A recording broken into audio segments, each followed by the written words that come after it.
Hello students.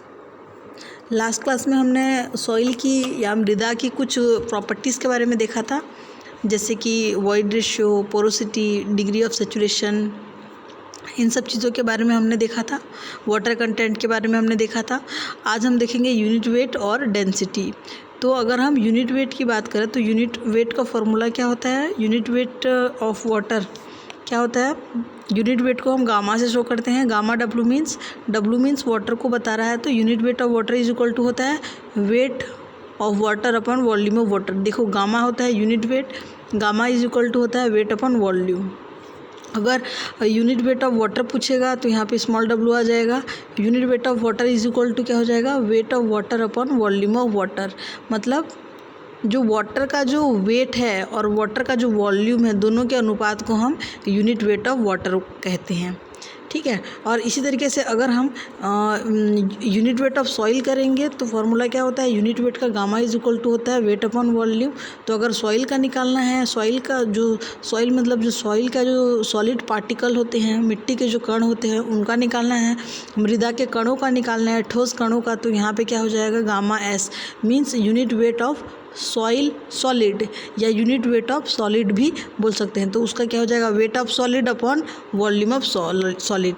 तो gamma अगर हमको सॉलिड का निकालना है तो वेट अपॉन वॉल्यूम होगा गामा इज इक्वल टू, तो अगर सॉलिड का यूनिट वेट निकालना है तो यहाँ पे वेट ऑफ सॉलिड हो जाएगा अपॉन वॉल्यूम ऑफ सॉइल। ये कैपिटल डब्ल्यू वेट को दर्शाता है और कैपिटल वी जो है वॉल्यूम को दर्शाता है। तो ये एस मतलब ठोस के कण, जो कण हैं मिट्टी के, यानी कि सॉलिड को दर्शाएगा।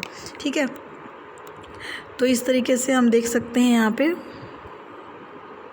यूनिट वेट, यहाँ पे gamma W is equal to weight upon volume. तो गामा डब्ल्यू यानी कि वाटर के लिए है तो weight of water upon volume of water, ये क्या हो जाएगा? यूनिट वेट हो जाएगा। अगर हम डेंसिटी की बात करें तो डेंसिटी को रो से शो करते हैं, तो डेंसिटी क्या हो जाएगा? Mass upon volume.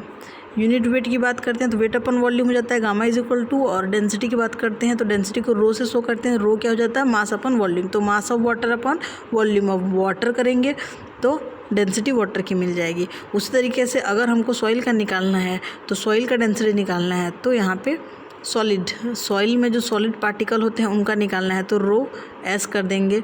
तो ये रो क्या होता है? मास अपन वॉल्यूम होता है। तो ये किसका निकाल रहे हैं? सॉलिड का निकाल रहे हैं। जो मिट्टी के जो सॉलिड कण हैं, ठोस कण हैं, उनका निकाल रहे हैं। तो सॉलिड का निकाल रहे हैं डेंसिटी, तो यहाँ पे mass of solid upon volume of solid, इस तरीके से हो जाएगा। यहाँ पे देखिए बल्क यूनिट वेट क्या होता है? जो सॉइल का जो नेचुरल कंडीशन में जहाँ से हम सॉइल ला रहे हैं ना, उसको हम ड्राई कर रहे हैं, उसको बिना ड्राई किए जहाँ पे जो सॉइल है नेचुरल कंडीशन में जो सॉइल है उसको हम ले आते हैं और उसको ना ही ड्राई करते हैं ओवन में और ना ही उसमें वाटर ऐड करते हैं। तो नेचुरल कंडीशन में जो सॉइल होता है उस सॉइल का जो वेट होता है और उसका वॉल्यूम होता है, उनका वेट और वॉल्यूम अगर निकाल लेते हैं हम तो उससे जो आता है वो क्या है? Bulk unit weight. तो गामा, बल्क यूनिट वेट को गामा से शो करते हैं। गामा इज इक्वल टू होता है weight upon volume. Natural condition में कहीं से भी अगर हम सॉइल ले आते हैं, उस सॉइल का वेट निकालते हैं और वॉल्यूम निकालते हैं तो उसको बोलते हैं वेट अपॉन वॉल्यूम का अनुपात निकालते हैं तो उसको बोलते हैं, गामा से शो करते हैं, बल्क यूनिट वेट उसको बोला जाता है। ठीक है। बल्क डेंसिटी गामा के जगह पे रो आ जाएगा और mass upon volume. Unit weight की बात करेंगे तो वेट अपॉन वॉल्यूम हो जाएगा और डेंसिटी की बात करेंगे तो मास अपॉन वॉल्यूम। ठीक है। अगर मान लो कहीं से हम सॉइल ला रहे हैं, उस सॉइल को हम ड्राई कर रहे हैं, ओवन में उसको ड्राई कर रहे हैं, तो ड्राई करने के बाद उसका वेट ले रहे हैं तो वो क्या हो जाएगा? सिर्फ और सिर्फ सॉलिड के कारण ठोस कणों का वेट लेंगे तो डब्ल्यू एस हो जाएगा, और उसका वॉल्यूम, तो उन दोनों का जो रेशियो है उसको अगर हम निकालेंगे तो गामा ड्राई मिलेगा। ठीक है। तो कुछ नहीं करना है आप लोगों को सिर्फ इतना करना है कि अगर सॉइल है उसको हम नेचुरल कंडीशन में, जैसा सॉइल वहाँ पे किसी फील्ड पे हम सॉइल एक सैंपल लेके आ रहे हैं तो सॉइल सैंपल जैसा है वैसा ही उसको ला रहे हैं, उसको ना ही ड्राई कर रहे हैं, तो उसका हम वेट ले रहे हैं और उसका वॉल्यूम, तो उससे वेट और वॉल्यूम का जो रेशियो होगा वो हो जाएगा यूनिट वेट। ठीक है। अगर मास लेते हैं वेट ना लेकर के, तो मास अपन वॉल्यूम का जो रेशियो हो जाएगा वो क्या हो जाएगा, डेंसिटी हो जाएगा। उसको हम बल्क यूनिट वेट और बल्क डेंसिटी बोलेंगे, ठीक है। लेकिन अगर हम सॉइल को लेके आ रहे हैं, फील्ड से लेकर के आ रहे हैं सॉइल सैंपल को, और हम उसको ड्राई कर रहे हैं, तो ड्राई करेंगे, उसको सुखाएंगे, ड्राई करेंगे। तो ड्राई करने के बाद अगर हम उसका वेट ले लेंगे तो उसका वेट हो जाएगा WS या WD भी लिख सकते हैं इसको, ड्राई वेट। या ड्राई कर देंगे तो उसमें क्या बचेगा, सिर्फ ठोस के कण बचेंगे। जो ड्राई करने पर जो पानी अगर होगा तो वो तो निकल जाएगा, तो बचेगा क्या, सॉलिड, यानी कि ठोस के कण बचेंगे। तो सॉइल का जो सॉलिड है वाला पार्ट है वही बचेगा, और जल वाष्प तो निकल जाएगा। तो उसका वेट क्या हो जाएगा, WS हो जाएगा, मतलब सॉलिड का वेट अपॉन वॉल्यूम। ये कर देंगे तो क्या आ जाएगा, ड्राई, गामा ड्राई, ठीक है। तो यहाँ WS की जगह हम WD भी लिख सकते हैं, मतलब ड्राई करने के बाद जो सॉइल है उसका वजन। ड्राई कर देते हैं, वाटर उसमें से निकल जाता है, तो क्या बचता है, सिर्फ ड्राई सॉइल बचता है, या फिर ठोस के कण बस बचते हैं, पानी या जल वाष्प है वो निकल जाता है। तो हम वेट ऑफ सॉलिड भी लिख सकते हैं यहाँ पे, ठीक है। तो गामा ड्राई अगर हमको निकालना है तो ड्राई करने के बाद का उसका वेट अपॉन वॉल्यूम ये लेना है हमको, ठीक है। उसी तरीके से डेंसिटी लेंगे, तो डेंसिटी की अगर हम बात करते हैं तो ड्राई सॉइल का तो रो लेंगे, ड्राई के लिए D लिखेंगे, और डेंसिटी का मास अपॉन वॉल्यूम होता है, तो ये मास क्या हो जाएगा, ड्राई मास हो जाएगा। तो यहाँ पे MD लिख सकते हैं या फिर MS भी लिख सकते हैं, मतलब सॉलिड का मास, सिर्फ सॉलिड का मास, क्योंकि ड्राई करने पर वाटर तो एवेपोरेट हो जाता है, वाष्पीकृत हो जाता है, इसीलिए, ठीक है। तो ये हो गया ड्राई सॉइल के लिए। अब अगर जो सॉइल है वो सैचुरेटेड कंडीशन में है, मतलब उसके वॉइड्स के अंदर पूरा पूरा पानी भरा है, तब उसका जो यूनिट वेट होगा वो उसको क्या बोलेंगे, gamma saturated. Gamma saturated, gamma saturated क्या होगा, वेट अपॉन वॉल्यूम ही होगा, गामा इज इक्वल टू।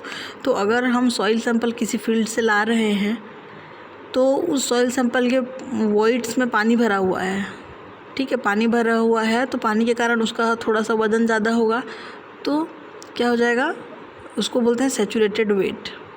मतलब वॉइड्स के अंदर अगर हवा भरी हुई है तो उसको ड्राई वेट बोलेंगे, ड्राई सॉइल का वेट। और अगर वॉइड्स के अंदर पूरा पूरा पानी भरा हुआ है तो उसको बोलेंगे सैचुरेटेड, ठीक है। तो पानी आंशिक रूप से भी भरा हो सकता है, आंशिक रूप से भरा हुआ तो पार्शियली सैचुरेटेड बोलेंगे, और पूर्ण रूप से उसके सारे वॉइड्स में, अगर पूरे वॉइड्स के अंदर पूरा पूरा अगर पानी भरा हुआ है तो उसको सैचुरेटेड वेट बोलेंगे, ठीक है। तो इसको बोलेंगे W सैचुरेटेड और अपॉन वॉल्यूम, तो उससे हमको क्या मिल जाएगा, गामा सैचुरेटेड मिल जाएगा। गामा सैचुरेटेड क्या है, अगर सॉइल के अंदर, सॉइल जो हम लोग लेके आ रहे हैं सैंपल फील्ड से, उसमें अगर वॉइड्स के अंदर अगर पानी भरा हुआ है तो उसका जब वज़न ले लेंगे तो हम उसको क्या लिखेंगे, W सैचुरेटेड, मतलब सैचुरेटेड सॉइल का वज़न या वेट अपॉन वॉल्यूम, यानी कि आयतन। तो इन दोनों का अनुपात निकालेंगे तो हमको यूनिट वेट तो मिलेगा, लेकिन कौन सा यूनिट वेट मिलेगा, सैचुरेटेड सॉइल का यूनिट वेट मिलेगा। तो gamma saturated is equal to क्या हो जाएगा, W सैचुरेटेड अपॉन V, ठीक है। उसी तरीके से डेंसिटी अगर निकालना है, डेंसिटी रो, तो रो सैचुरेटेड हो जाएगा is equal to M saturated, मतलब मास अपॉन वॉल्यूम, ठीक है। अब अगला है गामा सबमर्ज्ड। अगर कभी कभी ऐसा होता है कि सॉइल पूरी तरीके से पानी में डूबा हुआ हो तो उसको बोलते हैं सबमर्ज्ड सॉइल। तो अगर वो पानी में डूबा हुआ है तो उसका डूबा हुआ है तो उसका वेट तो W सबमर्ज्ड हो जाएगा, और वॉल्यूम तो वही रहेगा, आयतन तो वही रहेगा, वज़न बस बदलेगा उसका, वो जितना जगह घेरता है वो तो वही रहेगा, वॉल्यूम सेम रहेगा। अगर ड्राई सॉइल है तो उसका वज़न बदलेगा, वेट सॉइल है तो वज़न बदलेगा, लेकिन हमको वॉल्यूम को कांस्टेंट लेकर के चलना है, ठीक है। अब आपको यूनिट वेट ऑफ वाटर याद रखना है, डेंसिटी ऑफ वाटर याद रखना है। अच्छा, एक चीज़ और जो आपको याद रखना है वो ये है कि जो गामा सबमर्ज्ड, ये रिलेशन याद रखना है, गामा सबमर्ज्ड, यानी कि अगर सबमर्ज्ड मीन्स पूरी तरीके से पानी में डूबा हुआ, गामा सबमर्ज्ड या गामा डैश जो है गामा सबमर्ज्ड को दर्शाता है, इज इक्वल टू होता है gamma saturated minus gamma W। ये गामा W क्या है, यूनिट वेट ऑफ वाटर है। गामा सैचुरेटेड क्या है, सैचुरेटेड सॉइल का यूनिट वेट है। और gamma submerged, gamma dash gamma submerged को दर्शाता है, वो क्या है, गामा सबमर्ज्ड है। अगर सॉइल पूरी तरीके से पानी में डूबा हुआ हो तो उसका यूनिट वेट, उसको बोलते हैं गामा सबमर्ज्ड या गामा डैश। ठीक है, तो gamma dash is equal to क्या होता है,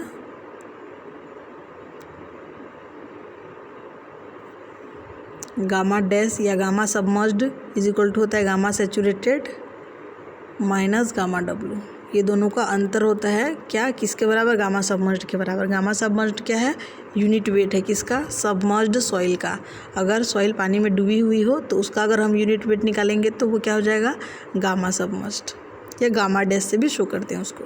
ठीक है, अब हमको वाटर का रखना है यूनिट वेट 9.81 किलो न्यूटन पर मीटर क्यूब होता है यूनिट वेट, और उसका डेंसिटी 1 ग्राम पर सीसी, 1 ग्राम पर सीसी,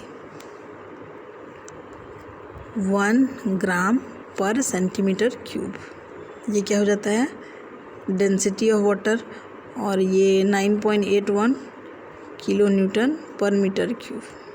ये क्या है, यूनिट वेट ऑफ वाटर, यानी कि ये गामा डब्लू की वैल्यू है, ये गामा डब्लू की वैल्यू है, ये रो डब्लू की वैल्यू है, और ये डेंसिटी है इसलिए रो डब्लू, डेंसिटी को रो से शो करते हैं, और ये 9.81 जो है वो गामा डब्लू की वैल्यू है, यूनिट वेट की वैल्यू है।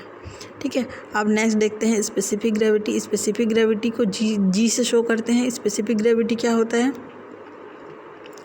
स्पेसिफिक ग्रेविटी दो चीज़ों का रेशियो होता है, किनका, यूनिट वेट ऑफ, जैसे स्पेसिफिक ग्रेविटी हम सॉइल का निकाल रहे हैं तो unit weight of soil upon unit weight of water.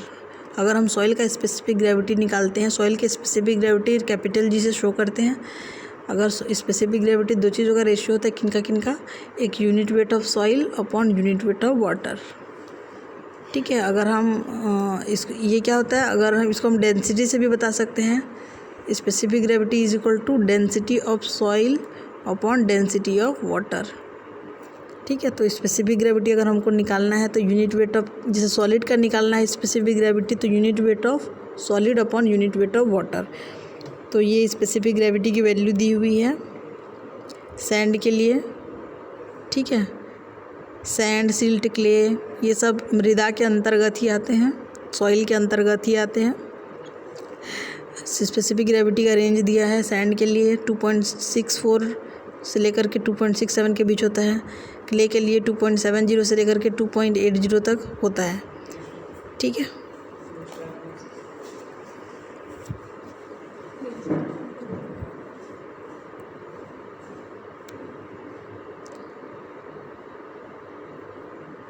यहाँ तक क्लियर है।